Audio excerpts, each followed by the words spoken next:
Hello student, आज हम इस वीडियो में इनडायरेक्ट टैक्स स्ट्रक्चर की जीएसटी आने से पहले क्या डिस्क्रिपेंसीज थी उसमें, क्या शॉर्टकमिंग्स थे इनडायरेक्ट टैक्सेस के, वो सब यहाँ पर डिस्कस करेंगे। तो जब तक जीएसटी नहीं आई थी तो पूरा इंडियन टैक्स स्ट्रक्चर में जो जो इनडायरेक्ट टैक्स का पूरा सिस्टम था उसमें क्या शॉर्टकमिंग्स थी और क्या प्रॉब्लम्स थी उसे हम यहाँ पर डिस्कस कर रहे हैं। तो चलिए स्टार्ट करते हैं।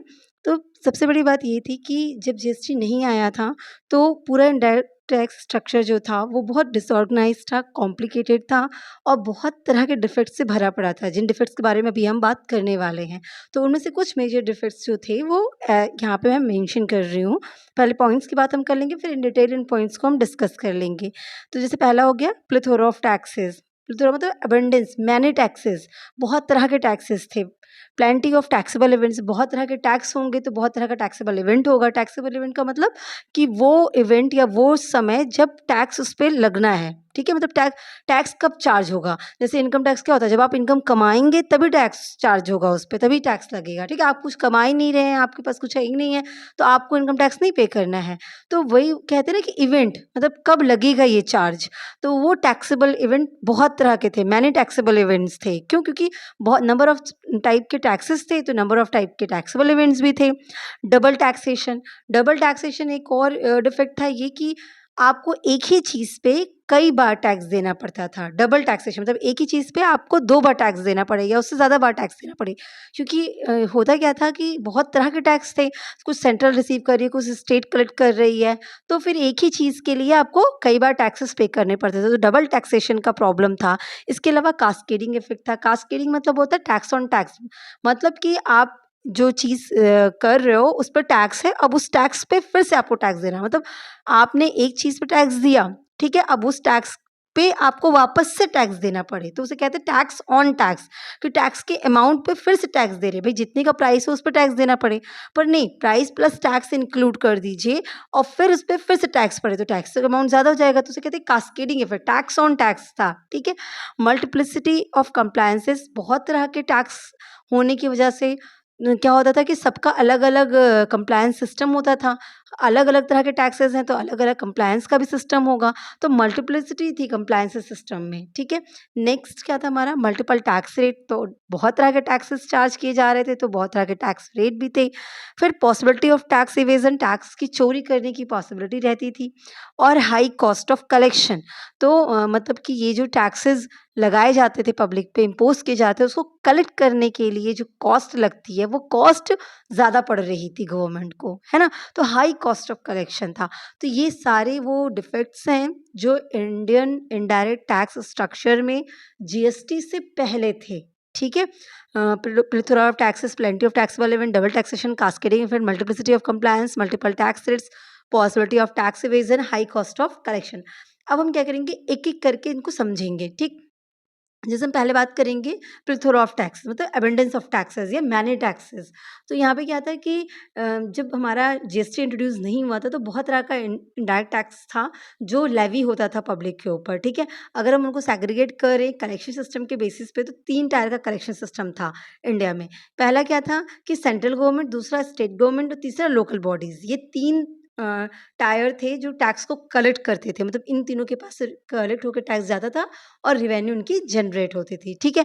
तो टैक्सेस जो सेंट्रल गवर्नमेंट के थ्रू लेवी किए जाते थे, इम्पोज़ किए जाते थे या चार्ज किए जाते थे, वो कैसे थे?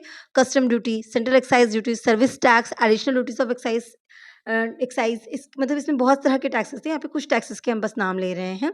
तो ये सेंट्रल गवर्नमेंट इम्पोज़ कर रही थी। तो आप अगर आप इंडिया में हो तो आप पे इनडायरेक्टली ये सारे टैक्सेस इम्पोज़ हो रहे थे जो सेंट्रल गवर्नमेंट रिसीव करती है। अब अगर आप एक गुड्स एंड सर्विस परचेज़ कर रहे हैं और अगर उस गुड्स पे ये पर्टिकुलरली चीज़ें लगी हुई हैं, ये टैक्सेस उनको पे करना पड़ा, तो इसका मतलब ये सारे टैक्सेस आपकी भी जेब पे जा रहे थे, क्योंकि इनडायरेक्ट टैक्स क्या था? कंज़्यूमर बियर करता है। तो ये चीज़ था, तो सेंट्रल गवर्नमेंट के इतने सारे टैक्सेस थे। वहीं पे अगर बात करें स्टेट गवर्नमेंट की, तो स्टेट गवर्नमेंट अपने टैक्स लेवी करती थी, जैसे state excise, VAT, CST, entry tax, entertainment tax, luxury tax और भी बहुत सारे टैक्सेस थे स्टेट गवर्नमेंट के, ठीक। वहीं पे जो लोकल बॉडीज़ करते हैं, तो लोकल बॉडीज़ जो टैक्सेस लेवी करती थी, वो एंटरटेनमेंट टैक्सेस था। ये लोकल बॉडीज़ का अलग होता था, स्टेट गवर्नमेंट का एंटरटेनमेंट टैक्स अलग होता था। ऑक्ट्राई, है ना? जिसे कहते हैं चुंगी कर, ऑक्ट्राई हो गया, प्रॉपर्टी टैक्स होगा, local body tax. Local bodies मतलब होता है जैसे म्युनिसिपैलिटी वगैरह आप देख रहे हैं ना, तो वो जहाँ पे आप अपना हाउस टैक्स पे करते हैं, वाटर टैक्स पे करते हैं ना, तो ये लोकल बॉडीज़ के टैक्सेस हो गए। तो इस तरह से ये बात कर रहे हैं कि इस तरह से नंबर ऑफ टैक्सेस आप पे इम्पोज़ किए जा रहे थे अलग-अलग कलेक्शन अथॉरिटीज़ के थ्रू। मतलब सेंट्रल गवर्नमेंट अलग अपना लगा रही थी, स्टेट गवर्नमेंट अलग लगाती थी, लोकल बॉडीज़ अपना अलग लगा रहे थे। तो अगर एक ही चीज़ अगर इन तीनों मतलब इस ये ऐसी चीज़ों के थ्रू थी कि जिसमें ये सारी चीज़ें एप्लीकेबल हो सकती थी, तो आपको ये सारे ही टैक्स पे करने पड़ते थे। और ये मान के चलिए कि सारे नहीं तो मैक्सिमम टैक्सेस तो आप पे जाते थे, मतलब इम्पोज़ होते ही थे और कंज़्यूमर की जेब से जाते ही थे। तो ये प्रॉब्लम थी कि बहुत तरह के टैक्सेस थे। नेक्स्ट देखते हैं, नेक्स्ट शॉर्टकमिंग थी प्लेंटी ऑफ टैक्सेबल एलिमेंट्स। बहुत बहुत तरीके के टैक्सेबल एलिमेंट्स थे। मतलब कि एक गुड्स अगर सब मतलब सेल हो रहा है या सेम सेम ही गुड्स पे आपको बहुत तरह के टैक्स पे करने पड़ रहे हैं। तो जब बहुत तरह के टैक्स पे करने पड़ रहे हैं, तो उसका टैक्सेबल इवेंट भी बहुत है। मतलब एंट्री है, एंट्री पे आपको ऑक्ट्राई देना पड़ रहा है, ट्रांसपोर्टेशन पे आपको सर्विस देना पड़ रहा है। मतलब इस तरह से मैन्युफैक्चर पे आपको देना पड़ रहा है, सेल पे देना, सो ऑन। मतलब ये समझिए कि आपका गुड्स जो है, अगर उस पे बहुत तरह के टैक्स लग रहे हैं, सेंट्रल अपना लगा रही है, स्टेट अपना लगा रही है, म्युनिसिपल अपना लगा रही है, तो अलग-अलग इवेंट पे वो टैक्स चार्ज कर रहे होंगे। तो पर्टिकुलरली गुड्स अलग-अलग इवेंट के थ्रू हर बार टैक्स पे कर रहा होगा, ठीक है? तो जैसे एक एग्ज़ाम्पल से समझते हैं इसको कि सेंट्रल गवर्नमेंट जो है, वो एक्साइज़ ड्यूटी चार्ज करेगी आप पे अगर आपने गुड्स को मैन्युफैक्चर किया है। तो गुड्स बना रहे हैं तो आपको एक्साइज़ ड्यूटी पे ही करना पड़ेगा, ठीक है? अब उसके अलावा अगर ट्रांसपोर्टेशन है तो सर्विस टैक्स आपको पे करना पड़ेगा। जो भी ट्रांसपोर्टेशन एजेंसीज़ हैं, वो सर्विस टैक्स के नाम पे वो आपको पे करना पड़ेगा।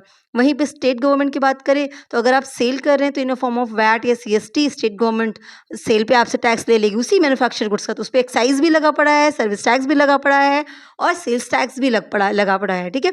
वहीं पे एंट्री टैक्स भी लगाएगी अगर वो स्टेट गवर्नमेंट के मतलब वो गुड्स उनकी स्टेट की एंट्री में आ रहा है, उनकी जैसे कि मान लीजिए कि मैन्युफैक्चर हुआ वो यूपी में, ठीक है? मैं स्टेट की बात कर रही हूँ, यूपी में मैन्युफैक्चर हुआ। अब यूपी से अगर उसे दिल्ली में जाना है या किसी और अदर स्टेट में जाना है, गुजरात पे जाना है वो गुड्स, तो गुजरात की जो गवर्नमेंट होगी, वो उस गुड्स के अपने यहाँ पे एंट्री होने की वजह से अलग से एंट्री टैक्स चार्ज करेगी। क्लियर है? तो मतलब सेम गुड्स मैन्युफैक्चर हुआ तो भी उस पे चार्जेस लगे थे, है ना? अलग-अलग टैक्सेबल मैन्युफैक्चर पे एक्साइज़ ड्यूटी लगती है। मतलब टैक्सेबल इवेंट्स अलग है तो अलग-अलग टैक्सेस भी लग रहे थे। बहुत सारे टैक्सेबल इवेंट हो रहे, मैन्युफैक्चर पे मैन्युफैक्चर का टैक्स दीजिए, ट्रांसपोर्ट हो रहा है तो ट्रांसपोर्ट पे टैक्स दीजिए आप, क्योंकि ट्रांसपोर्टेशन पे टैक्स है, सर्विस टैक्स है ना? इसी तरीके से सेल हो रहा है तो सेल पे भी टैक्स बनता है। तो ये सब सेल, ट्रांसपोर्टेशन मतलब ये जो सर्विसेज़ हैं या फिर आपका मैन्युफैक्चर, ये क्या हो गया? टैक्सेबल इवेंट हो गया जिस पे टैक्स लगना है, ठीक है? इसी तरह अगर हम बात करें म्युनिसिपैलिटी की, तो म्युनिसिपल अथॉरिटीज़ को भी ऑक्ट्राई देना पड़ता था जब उनकी म्युनिसिपल एरिया में आप एंट्री कर रहे हैं। तो अलग-अलग अलग-अलग टैक्स होने की वजह से, अलग-अलग टैक्स अथॉरिटीज़ होने की वजह से और अलग-अलग टैक्सेबल इवेंट होने की वजह से बहुत तरह के टैक्सेस पे किए जाते थे। तो ये क्या था कि बहुत तरह का टैक्सेबल इवेंट था। मैन्युफैक्चर हो गया, ट्रांसपोर्टेशन हो गया, सेल हो गया, एंट्री हो गई। अलग-अलग टैक्सेबल इवेंट पे अलग-अलग टैक्स पे करना पड़ता था। तो ये एक प्रॉब्लम थी आप उनके सामने, ठीक है? फिर दूसरा इसके अलावा की प्रॉब्लम अगर बात करें तो इसके अलावा है डबल टैक्सेशन। अब आप समझ ही रहे हैं कि डबल टैक्सेशन का मतलब कि 2 बार टैक्स पे करना। मतलब एक ही चीज़ पे आप कई बार टैक्स पे कर रहे हैं। तो मतलब एक सिंगल ट्रांज़ैक्शन पे आपको मल्टीपल टैक्सेस इम्पोज़ हो जा रहे थे, अलग-अलग अथॉरिटीज़ की वजह से। जैसे वही गुड्स मैन्युफैक्चर हुआ, तो सेंट्रल गवर्नमेंट ने एक्साइज़ लगा दिया उस पे क्योंकि मैन्युफैक्चर हुआ है। मैन्युफैक्चर टैक्सेबल इवेंट है, आपने किया तो सेंट्रल की पावर में आता है, उस पे एक अलग टैक्स लग जाएगा एक्साइज़ ड्यूटी, ठीक है?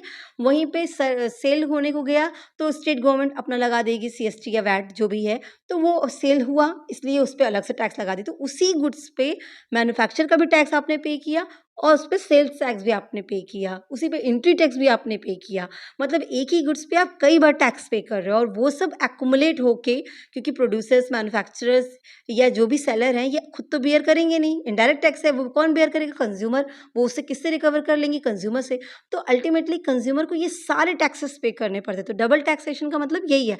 तो एग्जांपल यहाँ पे जैसे आप होटल में स्टे करते हैं, तो आप वहाँ पे लग्ज़री टैक्स भी पे करेंगे और सर्विस टैक्स भी पे करेंगे। तो एक ही चीज़ कि आप होटल में स्टे कर रहे हो, आपको 2-2 टैक्सेस पे करने पड़ गए।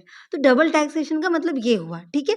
नेक्स्ट देखते हैं कास्केडिंग इफ़ेक्ट। तो कास्केडिंग इफ़ेक्ट जैसे मैंने बताया कि इनडायरेक्ट टैक्स सिस्टम पे जो था वो कैस्केडिंग इफेक्ट था। मतलब क्या हो गया, टैक्स ऑन टैक्स था। तो अब चूंकि टैक्स जो है हर स्टेज ऑफ प्रोडक्शन पे लग रहा था, ठीक है, तो उससे क्या हो गया, कंपाउंडिंग इफेक्ट हो जाता है। अब जैसे मान लीजिए कि प्रोडक्शन पे लगा, ठीक, मान लीजिए कि प्रोडक्शन ए ने किया, तो ए ने प्रोडक्शन किया, उसका मैन्युफैक्चर किया, तो उस पे एक्साइज़ ड्यूटी पे की। तो उनको ₹100 का गुड्स बनाने में खर्चा आया था, ₹10 वो अपना प्रॉफ़िट के नाम पे रखे थे, और हम एग्ज़ाम्पल, एक मतलब ऐसे रैंडम एग्ज़ाम्पल ले रहे हैं कि मान लीजिए ₹20 का उन्होंने टैक्स पे किया था, तो अब उस गुड्स की प्राइस कितनी हो जाएगी, 130 हो जाएगी, है ना? अब उसी 130 पे क्या हो गया कि जब सेल करने के लिए सेलर आया, तो सेलर को वो गुड्स कितने में पड़ा, 130 का पड़ा। तो सेलर क्या करेगा, अपना प्रॉफिट मार्जिन ऐड कर देगा। मान लीजिए ₹10 उन्होंने अपना प्रॉफिट कर दिया, तो 140 हो गया। अब 140 के बाद क्या होगा कि सेलर क्या करेगा, सेलर को भी टैक्स देना है, सेल्स टैक्स देना है, वैट देना है। अब सेल्स टैक्स क्या था, सेल्स टैक्स मतलब सेल्स प्राइस पे देना पड़ता था। तो अगर अब आप 140 पे सेल करने वाले हैं, तो 140 पे आपको टैक्स देना पड़ेगा।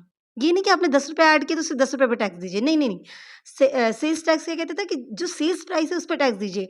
तो 140 पे आपको टैक्स देना पड़ता है ना? अब आप सोचिए कि ₹100 पे आपने ₹20 का टैक्स तो ऑलरेडी दिया था। अब वो ₹20 टैक्स का अमाउंट है जो 140 में दिख रहा है। दिख रहा है ना? क्योंकि 140 कैसे आया? 130 मैन्युफैक्चरर की तरफ से आया था और 10 आपने ऐड कर दिए, तो 140 आपने हुआ। तो 140 पे अगर आप सेल करें तो 140 पे आपको सेल्स टैक्स पे करना पड़ता है। तो टैक्स जो ₹20 था उस पे फिर से टैक्स दिया आपने ना, तो ये कास्केडिंग इफेक्ट हो गया। तो मतलब टैक्स ऑन टैक्स देना पड़ रहा था, ठीक है? इसलिए इसकी वजह से होता क्या था, जो गुड्स है ना उनकी प्राइसेस बढ़ जाती थी, कॉस्ट बढ़ जाती थी, और एंड कंज्यूमर्स पे बर्डन ज़्यादा पड़ जाता था, ठीक है?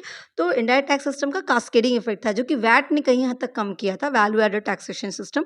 जब सेल्स टैक्स हटा, वैट आया, तो उसने कहीं हद तक इस कास्केडिंग इफेक्ट को कम किया, और जीएसटी ने तो काफ़ी हद तक इसको खत्म ही कर दिया, ठीक है? नेक्स्ट बात करते हैं, नेक्स्ट शॉर्टकमिंग की, मल्टीप्लिसिटी ऑफ कंप्लायंसेस। अब तमाम तरीके के टैक्सेस लग रहे हैं आपके ऊपर, आपको एक्साइज़ देनी है, आपको सेल्स टैक्स देना है, आपको ऑक्ट्राई देना है, आपको एंटरटेनमेंट टैक्स देना है, आपको लग्ज़री टैक्स देना है, आपको बहुत तरीके के टैक्स देना है, तो उनकी कंप्लायंस प्रोसीजर भी अलग-अलग होगी। सेंट्रल अपना ड्यू डेट रखेगी, अपना उसका उसकी अथॉरिटी अलग रहेगी, उसका असेसमेंट करने का तरीका अलग रहेगा, उनका रिफंड प्रोसेस अलग रहेगा, स्टेट का अपना तरीका रहेगा, म्युनिसिपैलिटी का अपना तरीका रहेगा। मतलब जो-जो टैक्स जो इम्पोज़ कर रहा है, उसकी ड्यू डेट्स भी अलग-अलग होंगी। जब ड्यू डेट्स अलग होंगी तो कितना ज़्यादा कंप्लायंस प्रोसीजर आपका कॉम्प्लेक्स हो गया, है ना? तो अलग-अलग टैक्सेस की वजह से अलग-अलग टैक्सेबल इवेंट पे आपको अलग-अलग टैक्स अथॉरिटीज़ को अलग-अलग टैक्स पे करना है, तो आपके लिए वो कितना कॉम्प्लिकेटेड हो जाएगा कि सब टाइम पे सबका ड्यू डेट देखते रहो, सबको समझते रहो, सबको पेमेंट करते रहो। तो ये भी क्या थे, एक बहुत बड़ा शॉर्टकमिंग या डिफेक्ट था इंडियन टैक्स स्ट्रक्चर का। मतलब इनडायरेक्ट टैक्स स्ट्रक्चर का। फिर आया मल्टीपल टैक्स रेट, तो ये भी आप समझ रहे हैं कि बहुत तरह के टैक्सेस लेवी हो रहे थे आपको अलग-अलग स्टेजेस पे, तो हर टैक्स का रेट भी अलग-अलग होगा। मतलब हर टैक्स जो है वो अपना रेट डिसाइड करेगी कि एक्साइज़ इस रेट से देना है, कस्टम इस रेट से देना है ना? सेल्स टैक्स इस रेट से देना है, सर्विस टैक्स इस रेट से देना है, तो हर एक टैक्स का अलग-अलग रेट है। तो ये क्या हो जाता था, बिज़नेसमैन के लिए बहुत कॉम्प्लिकेटेड हो जाता है कि वो कैलकुलेट कर पाएँ कि एग्ज़ैक्टली उनको कितना टैक्स के नाम पे जाने वाला है, कितनी चीज़ें हैं। मतलब तमाम तरीके के टैक्स लग रहे हैं, अलग-अलग समय पे लग रहे हैं, टैक्सेबल इवेंट अलग-अलग है। तो अलग-अलग समय पे अलग-अलग तरीके का टैक्स लग रहा है, अलग-अलग रेट से लग रहा है, अलग-अलग ड्यू डेट्स हैं, तो कितना कॉम्प्लिकेटेड हो गया। तो अगर आपको लर्न करने के पर्पज़ से कहें तो आप इसी पॉइंट से समझ सकते हैं कि बहुत तरह के टैक्स, तो मतलब प्लेंटी ऑफ टैक्सेस हो गया, या आप उसे प्लिथोरा ऑफ टैक्सेस कहिए, मैनी टैक्सेस कहिए। बस अलग-अलग टैक्सेस हैं तो अलग-अलग समय पे लगेंगे, तो अलग-अलग टैक्सेबल इवेंट्स हो गए, ठीक है? मैनी टैक्सेबल इवेंट्स हो गए। अब अलग-अलग टैक्सेबल इवेंट्स हैं तो अलग-अलग टैक्स रेट भी होगा, तो मैनी टैक्स रेट्स हो गए।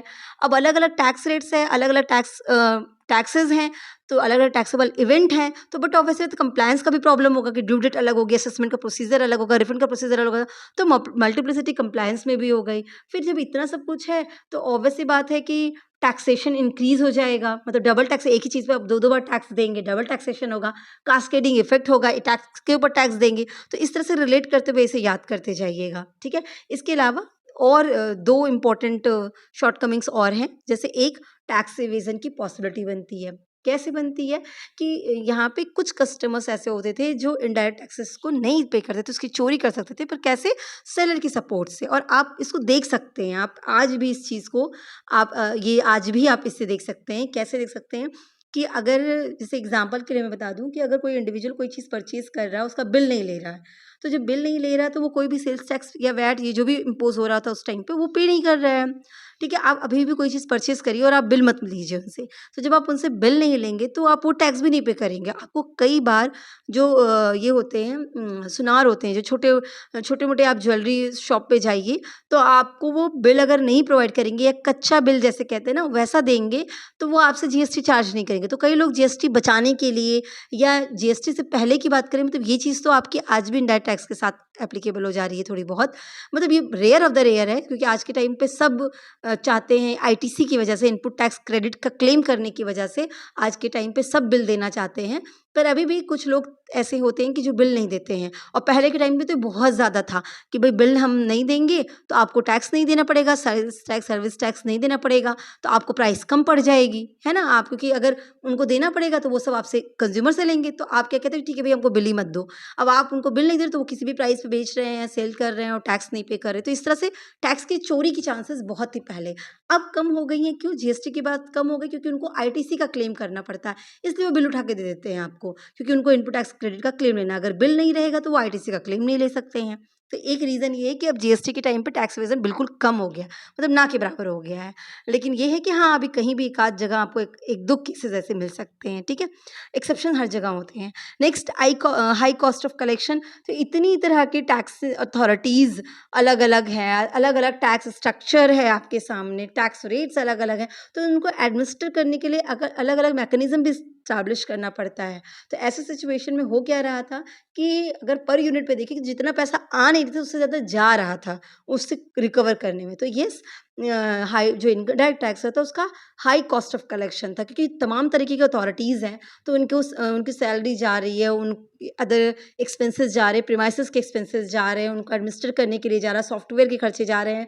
मतलब इतने तरह के टैक्सेस हैं तो इतने तरह की टैक्स अथॉरिटीज़ भी होंगी, हर तरह का टैक्स लॉस भी है, तो बहुत सारी चीज़ें थीं जिसकी वजह से कॉस्ट ऑफ कलेक्शन इंक्रीज़ हो जा रहा था।